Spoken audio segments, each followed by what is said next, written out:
session. We'll start with Mitch Walker from Admissions. Hi guys, good morning. Good morning. Good morning. Excellent. That's just a test of the coffee. We wanted to make sure that you were alive and with us this morning. As Mindy said, my name is Mitch Warren. I have the privilege of working here at Purdue, specifically in the Office of Admissions.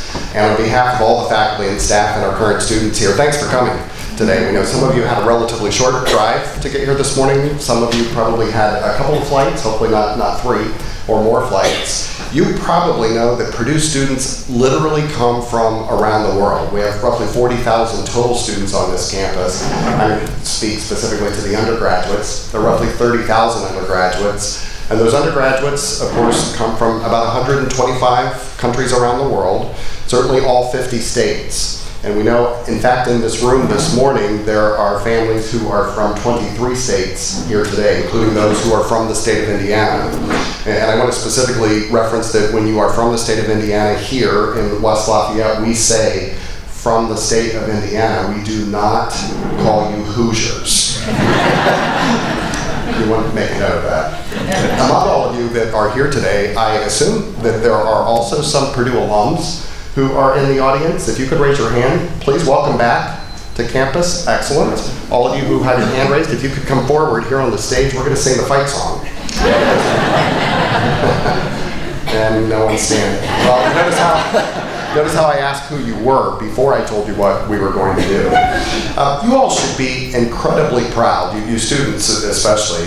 If you don't know, let me run through just a couple of numbers for you. Here at Purdue, for the fall of 2017, we have received over 48,000 applications for admission. 48,000 applications for admission. Of course, we're not able to admit all of those students, but from that group, only about 4% are admitted to the Honors College. You're part of that group. So students, if I can ask you to do 2 things, please. One would be probably take your right hand, but perhaps your left hand if you're more comfortable. Sort of take it like this. And pat yourself on the back. This was not an easy thing to do, right? There were a lot of late nights, some struggles, maybe some tears, some frustration, and some angst. The other thing I ask you to do, you can do one of 2 things, either sort of a high five or maybe a fist bump. Those people that are seated around you, I suspect had something to do with your success along the way. Encouragement, okay, fist bump, mom, dad, grandma, little brother. Thanks, guys, we appreciate your help, right? Well, as I mentioned, I work in the Office of Admissions, and I have had the good fortune to read many, many applications, and I have to tell you, you are an incredibly impressive group. If you've not had a chance yet to meet some of your other fellow students who are in the room today, of course, you'll have that opportunity as you go along. But there are future pilots, there are people who are current business owners, there are students who have used their mountain bike and summited mountains, there are people who have traveled all over the world, there are people who have been involved in incredibly kind and gracious community-based organizations. There are people who have done academic things that you couldn't believe. You are incredibly, incredibly impressive, and we have absolutely no doubt whatsoever that you will succeed academically here at Purdue. So in a minute, I'm going to go through the agenda for you, but prior to that, I want to cover just a couple of things. After you leave here today, what's next? Maybe some to-do items, some things perhaps that you can check off of your checklist. One of the critical ones is to make sure that you accept your offer of admission. That needs to be done on or before May 1st, which of course is right around the corner. Students, if you've not yet done that, and Purdue is the institution you've chosen, go into your online student portal, accept your offer of admission. You need to pay a $40 or $400 deposit, which is credited to your first semester bill. You will then also have the opportunity to sign up for what we call STAR, S-T-A-R, the Summer Transition Advising and Registration Program. It's the program where you come back to campus in the summer, you meet with your advisor, you register for your courses, kind of a taking care of business sort of day. That program takes place in about 5.5 weeks over the period of the summer. And I mentioned that, and I can often see several people thinking, oh my gosh, 5.5 weeks to register for courses? Well, you're not here for 5.5 weeks. It's 5.5 weeks of one-day programs. And you choose the date that's most appropriate for you. If you happen to be backpacking through Europe, or you have a a job that's a little difficult to get away, or weddings, or other things. We know there are other family things that happen in the summer. Certainly make contact with us and we can talk with you about potential options. The other thing that will happen right before courses begin in the fall is something our students affectionately refer to as BGR, or Boiler Gold Rush.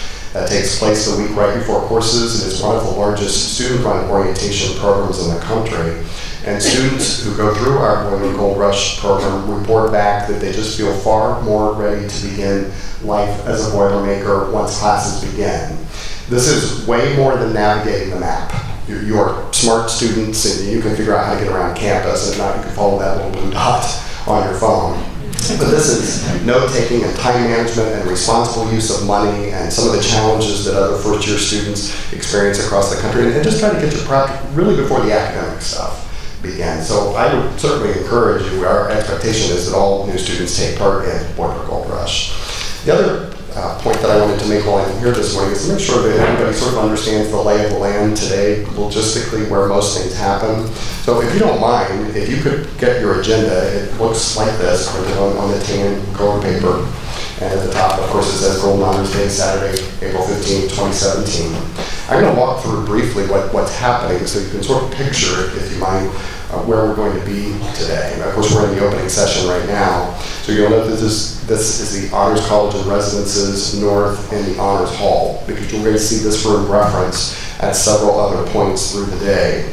When we are finished here, and after Dean Phillips talks here with the Honors College in a little bit, the students are going to leave and go to a separate area. Just literally, if you walk out these doors down the hallway to the right, parenting will stay here.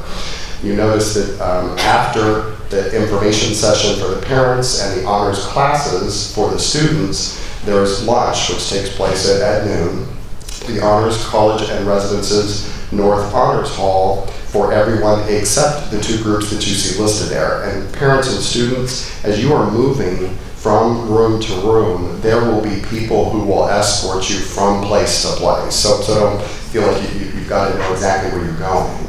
Also, if by chance, while you are moving around, or quite honestly at any point, if you have questions, folks with the gold name badges are all either Honors College ambassadors or Purdue faculty or staff. Ask us questions. We're happy to get you in the right direction. And even if your question isn't about directions, you just happen to have some other question that you thought of because perhaps something was mentioned at some point, ask us. We're happy to help. And I think that's an incredibly important point. You're most likely going to think of your questions in the car on the way home later today, or maybe next week. You don't have a lot of time yet to decide. Well, whatever question is going to help you decide and produce the right institution for you, we of course hope it will be. But ask your question. Call us, email us. If you happen to have a telephone number and there's somebody that you've been texting, you ask what you need to know. And I hope that what you have found going from the early through this point, and certainly going forward, is that the person will know the answer to the question, or if she or he does not, they'll say, I don't know, but let me get an answer for you, and I will get back to you. As you look at really the bottom half of that agenda, it says afternoon sessions, and you see that everything will take place here in the Honors College and Residences. So if you are wherever you might be around that noon time, just be back here at about 1:15. And the afternoon will take place beginning with the student panel that you see taking place there. You all probably drove here this morning. I don't assume that many of you were staying with relatives or friends in the area who happened to escort you to campus. So as you were driving here, you probably saw a lot of orange. And despite what it feels like right now, that is not a Purdue University student color. But there's a lot of construction that's going on. It makes it a bit challenging to get here. Hopefully it wasn't overly problematic for you. But we want to make it as easy as we can for you to leave campus when you're ready to do so later today. So when you're ready to leave, we have very specific directions and some sort of helpful hints, if you will. We ask you to pick those up back out of the registration area so that we can get you back home as quickly and as safely as possible. It's a great sign when construction is taking place. There is a redevelopment project that is taking place along State Street, which is probably what many of you may have seen. It's a joint project with Purdue University and the city of West Lafayette that will totally redevelop and redesign what's happening on our State Street area. But until we get there, there's construction that takes place, and that makes moving around somewhat problematic. So my most favorite part of this morning, other than welcoming you, is to say we are incredibly pleased that you are choosing Purdue for your higher education. We know that students who are admitted to Purdue have lots of choices. When you further dive into that and look at high ability students, you have even more choices. Lots and lots of places, lots of colleges and universities, of course, throughout the United States, and some of you have perhaps even considered institutions outside the U.S. We're incredibly pleased that Purdue is one of those institutions you are considering. So from us to you, thank you. Without further ado, let me turn it over to Ms. Mindy Hart with the Honors College. Mindy.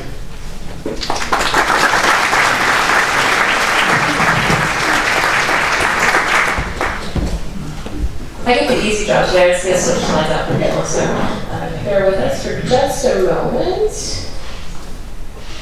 And then we're going to ask our Dean, Rhonda Phillips, to come to the stage when we open this.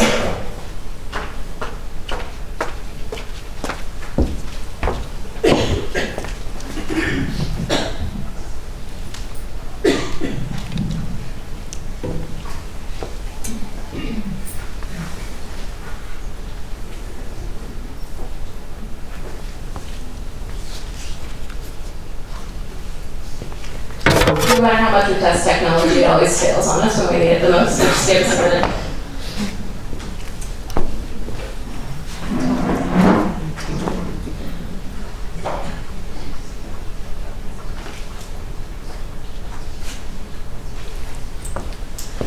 Well, while we're waiting, let me introduce myself. I'm Rhonda Phillips. I'm Dean of the Honors College, and it's a pleasure to see you all here today.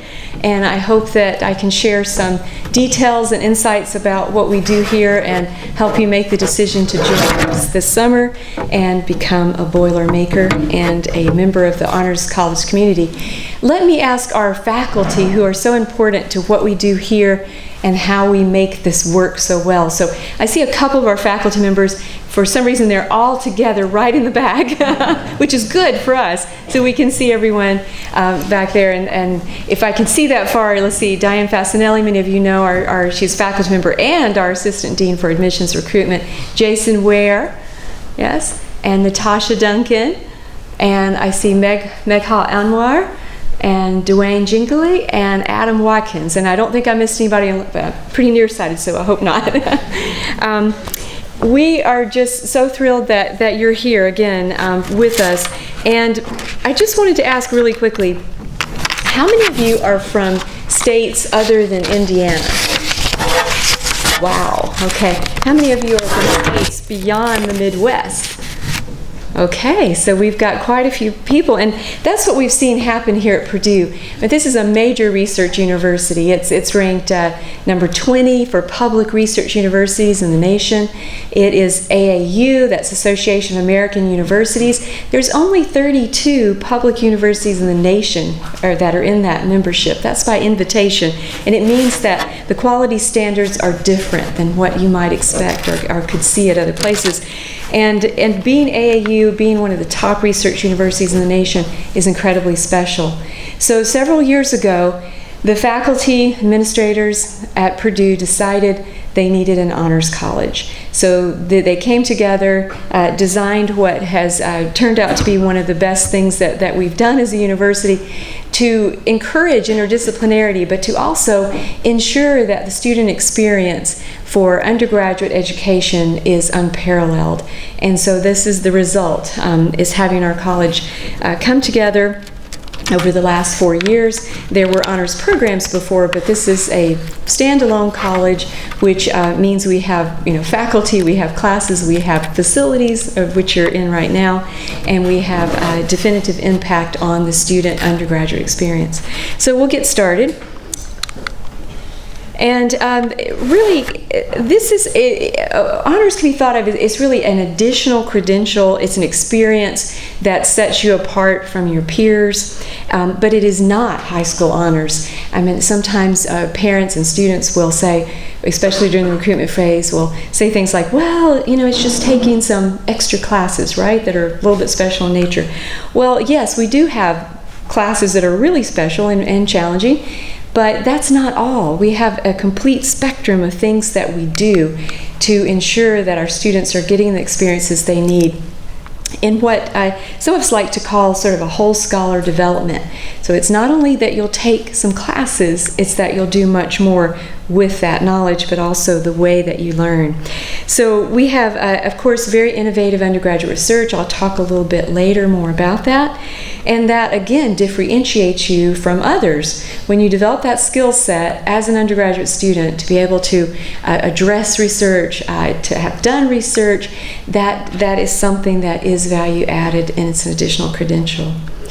So we also have small classes within the Honors College, and these are with award-winning faculty, and being in that size class is a different experience than being in very large-scale classes. And again, that conveys benefits that go a long way in your education.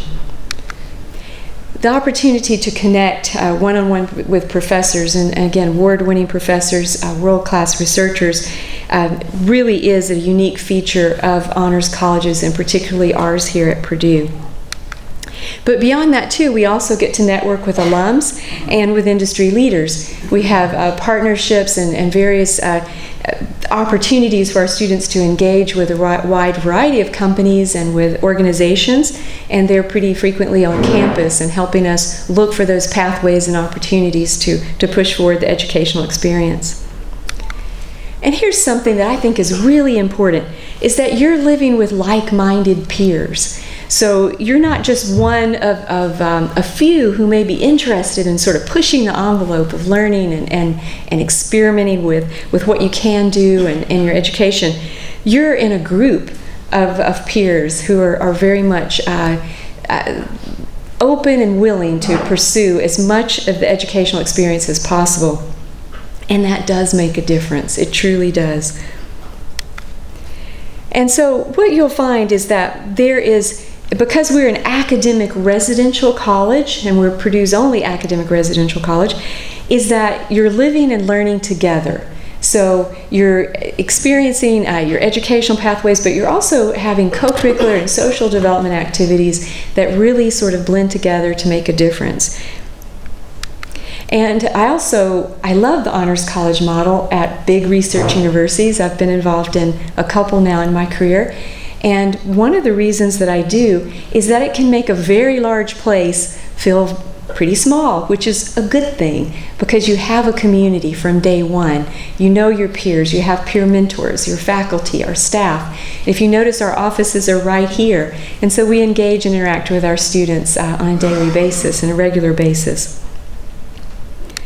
So we also provide opportunities to, how can you develop your leadership skills? And I know a lot of people talk about leadership pretty much, all the time. It's one of those words that people throw around, constantly. But what does that really mean? And I think it boils down to being able to help others get what they need, achieve what they need to be fulfilled and to make progress and succeed.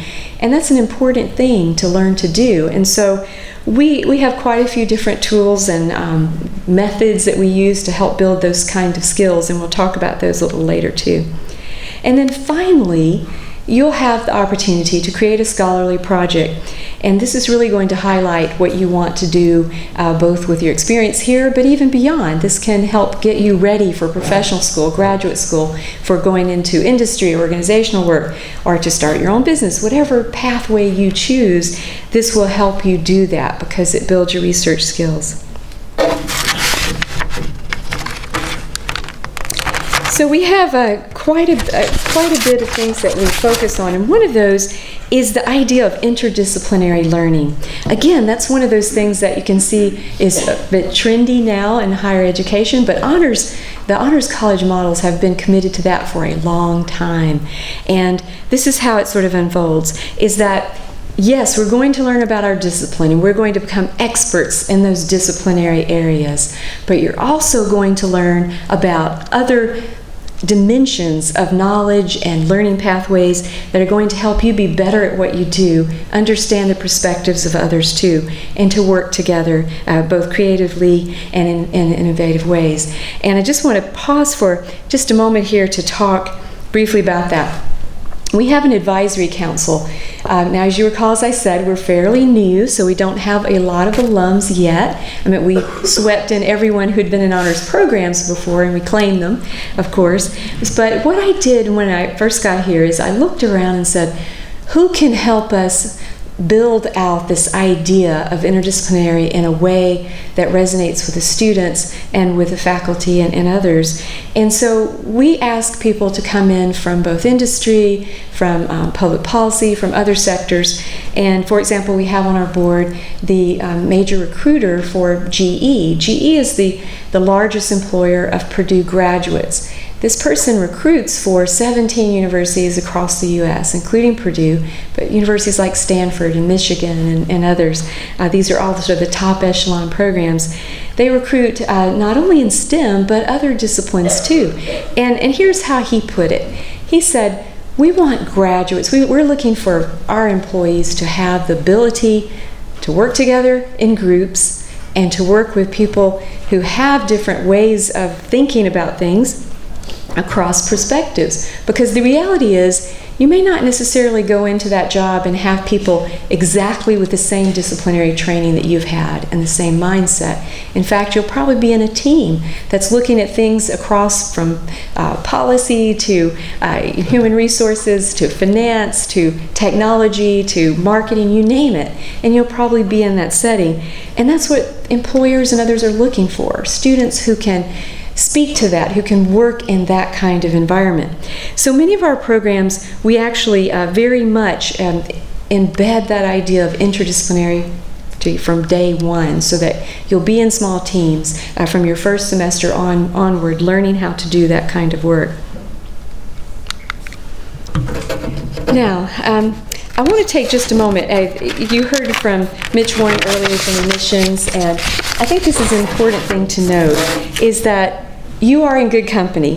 There are many good aspects about being in an honors college, again, in the envelope of a much larger framework of a research university. Most of our first-year students live together. We live in a variety of complexes. We have space across the street in 3rd Street Suites. We have space here. We have some space in historic Windsor halls. We also have space a little further down in Shreve. And so the idea is that we get to connect with each other very frequently. Our students renew the following year at a much higher rate than the university at large does. And there's a reason for that. It's because you're part of a community. It's because you're engaged and connected to each other and to your faculty and to your staff who really work to support you. And it works. Research bears this out, that if you have that sense of community and belonging, and wherever you choose to go, then you're going to do better over the long run, and you're going to have more timely graduation and completion rates. So that's another very important aspect too. We surveyed some of the Golden Honors Day participants several years ago, and having Honors College here made a difference for their wanting to come to Purdue and to be part of this. And we're very happy that we've quickly become recognized even nationally, that our model here is successful, works really well, and that it's something that does add a lot of value to the experience of the students. Now, again, I said you're in good company, and you are. These are the top students who are applying. And for example, you heard that you're probably only about 4%. We had right at 7,000 applications for roughly 650 freshman positions. So being here, being admitted, that's an honor that you should be proud of, and you should think that you're competing with people across the nation, and indeed we even have international students new to the U.S. system who are applying to come straight in as well. So just a little bit more information about our profile.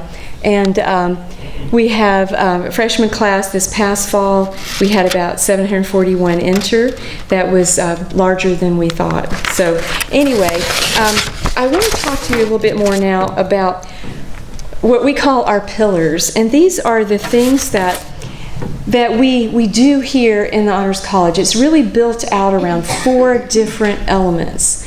And our curriculum, our co-curricular activities, everything sort of comes together under the rubric of these 4 areas. So we're trying to make sure our students know what these are, so that if we see in the hallway, you can say what those pillars are, at least say, well, I'm going to be planning some more activities in one or more of the pillars.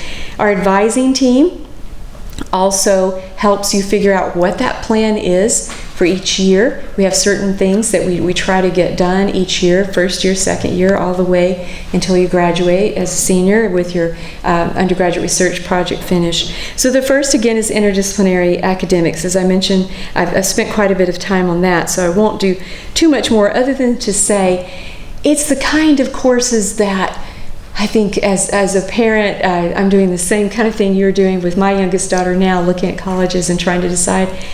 It's the kind of courses I wish I had in school, and you're getting those. And here's how we do this. We ask our very best professors on this campus. Some of these are world-renowned Academy members, and we say, what would you teach if you had the opportunity to teach anything? And you didn't have to teach your regular courses, the whole stable of courses that most professors have to teach, because that's what you do in your disciplinary area. But if you could teach anything, what would it be? And you should see some of the ideas and proposals we get. Of course, we select from those and we develop out those classes, and those professors often say it's some of the best teaching experiences they've ever had. Because again, you're in a small class with high ability students who are just really motivated to learn. And so we get some pretty amazing kinds of courses that does this interdisciplinary type of effort. And I think that says a lot about what we can offer in terms of exposing you to a lot of different ideas. So in a class, for example, you may have 18 students. There may be 12 to 18 different majors represented across 4, 5, 6 or more colleges. And so you may be in a team with an English major, with a marketing major, with an aeronautics engineer, and that's how you work. And honestly, that's one of the best learning experiences that we hear back, our feedback from our students as well. So another pillar that we have is community and global experiences. This is really important for a lot of reasons. One is we learn to give back as citizens of the world. We're a public land-grant university. Land grants are chartered on the mission of being able to help their regions, their states, and the United States push forward on a wide variety of fronts. But we have a responsibility, being in this institution, to make sure our students have those opportunities, but also that they understand that that's something that we do, is that we learn how to engage with our communities, and we also learn more about the world, because we are citizens of the world. So there are quite a few specialized programs, as you would guess. There's a lot of events. We have study away opportunities in addition to study abroad. Study away is here in the U.S. So for example, we'll be taking a small group of students, about 15 with a professor. We'll go out to the Silicon Valley. We'll visit with some of our alums. They'll get to go to Google and other things like that. We did a similar kind of course where we took students to New Orleans and studied sort of the culture and jazz culture and a lot of different dimensions of that. So we do trips here in the U.S., but we also do pretty amazing things away as well, and we'll get to that a little bit later. We also, we like to think that we're an inclusive environment, so that when we see an opportunity or a need in our community, that we can respond, that we have students helping mentor in our school system, or K through 12, and on and on. So we like to be able to think that we have set that standard at a level that everyone feels like they can engage and be included in that. So there's many experiences that we can do here. Leadership development. Again, there are so many different opportunities to engage, including peer mentors. This is where upper division students get trained, they go into a program, they help the first year students coming in adjust to college life, but more than that, they have very definitive roles to play, and whether that's in the research teams in our first year class, and are helping them learn where to go for certain resources. And that model works really well. We really appreciate and admire what we can accomplish with our peer mentoring model. Again, there's an emphasis on teamwork. I know I've said it about 15 times, but it's true. I mean, this is a skill set and a way to learn that works extremely well, and it also helps you develop in your leadership abilities. So we offer many programs. We have online toolkits, we have events, we have things like strengths finders. I'm sure you've heard of that. Each of you will be taking that if you come to Purdue. And there's a lot of programming around this idea of what are your core strengths, how can you develop those, and how can you work on those that maybe you're not as strong in. And it's really a special sort of program. This is coming out of, actually Strength Finders is owned by Gallup. And it's been a really unique thing. I don't know of many other universities that are actually doing this at this scale, having all of our freshmen participate in this, but certainly all our peer mentors participate in it too as well. And then finally, the fourth pillar is undergraduate research. And there's quite a few things, again, that we do. We believe strongly that we're going to introduce you first thing as first semester freshmen to the idea of research. And because again, we're a public research university and we're land grant, and we're one of the best anywhere, and we want our students to be able to understand how to do research, whether you're doing research in STEM fields, whether you're doing it in humanities, social sciences, whatever dimension and area that you want to work in, fine arts, interdisciplinary. We want you to be able to understand what that entails and what that means. And so we put a lot of emphasis in that. But we don't just throw you out there and say, go find a lab to be in. We actually help you figure that pathway out. So we give you a lot of guidance. And again, we have honors advisors that help you figure that out. We have staff and faculty here as well, and several programs aimed at sort of specific areas with research. So again, you'll be doing a scholarly project, and that can be sort of a traditional thesis if you're looking at going to grad school and need that kind of experience. It could be an interdisciplinary team experience. It could be something, for example, our career management students often will do something around business planning for an organization, for a nonprofit, or for a small business in the community or beyond. And you name it, there's about as many different ways and pathways of learning about research as you can possibly think of. So what we want to do is give you that strong foundation.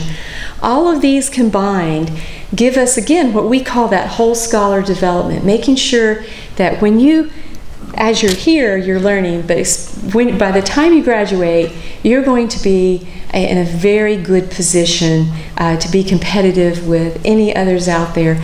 But more than that, we want you to develop in your scholarship, develop in your love of learning, and continue as a lifelong learner. And we hope to help inspire that. And I think we do pretty well. We get a lot of students as we're coming through right now with some of our seniors graduating. We're finding that they have relished the experience of being in that environment that goes beyond the classroom experience by far. So opportunities, that's sort of the theme that we like to talk about. Oh, I missed one, didn't I? There we go.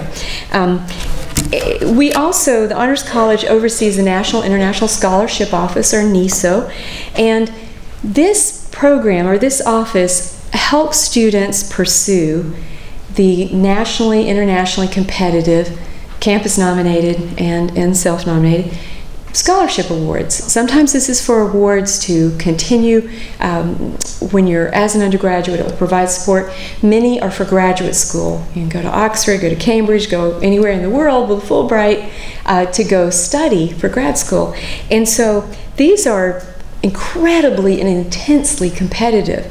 And what we have found is that, again, our 4 pillars that we just looked at are helping prepare students to get to that point where they can become incredibly competitive. We have many of the different programs, our honors college students, but again, we serve the whole university, so we have other students who participate in these programs and training as well. We have Marshall Scholars, Churchill Scholars, we have Mitchell Scholar winners, Udall, on and on. Year before last, we had the largest set of Fulbright scholars as undergraduate students that Purdue has ever had in its history. And we're a big believer in helping our students pursue these kind of opportunities. Again, this might be in sort of your torch plan, as we call it, your study plan over the 4 years, that maybe you want to apply for one of these when you become a junior or late sophomore, or even at senior level. And so we help our students do that. We help them get there with encouraging them, but also we provide training. We do things like mock interviews, and we do even the mock receptions that if you were nominated, you would have to go attend at their national headquarters. And so we train you and support you, and it's working. We're getting a lot more national, internationally competitive scholarship winners right here at Purdue, and so we're very proud of that. And again, that's an opportunity for you. And I know I've only got a few minutes left, so I probably have to speed up. But anyway, study away, and we mentioned that again. We do study abroad too, where we go to other countries, and we have a strong connection in Venice, Italy. We have what we call the Copernican Scholars. That's a couple students are selected each year to go study at the School of Galileo at the University of Padua. That program is where Galileo and Copernicus studied in Italy, and so they have an honors college there. It's one of the few in other countries, and so we have a relationship with them. So we send 2 of our Copernican scholars a year. They send one of their scholars here to be in residence with us, so one of their students, and it's a great program. But we have other programs in Italy too, where we go to Venice.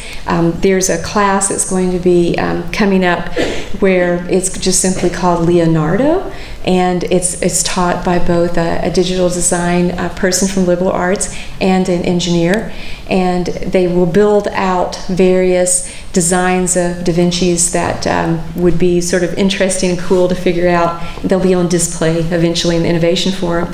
And then they go to Florence and look at the original archives and stuff. So it's that kind of thing, the kind of thing that, again, as parents, we wish we would have had more opportunity like that. But either way, they are fascinating. They fill up quickly. Dr. Fasinelli teaches one. She teaches a class on looking at the idea of monsters. It's from ancient times through modern times. And then they actually take a spring break trip to Transylvania and really go in depth to look at some of the history of this. So it's that kind of experience. You get your honors credit. You get to have a fabulous experience, and we're just really excited about offering that dimension. Again, you're with other honors college students, so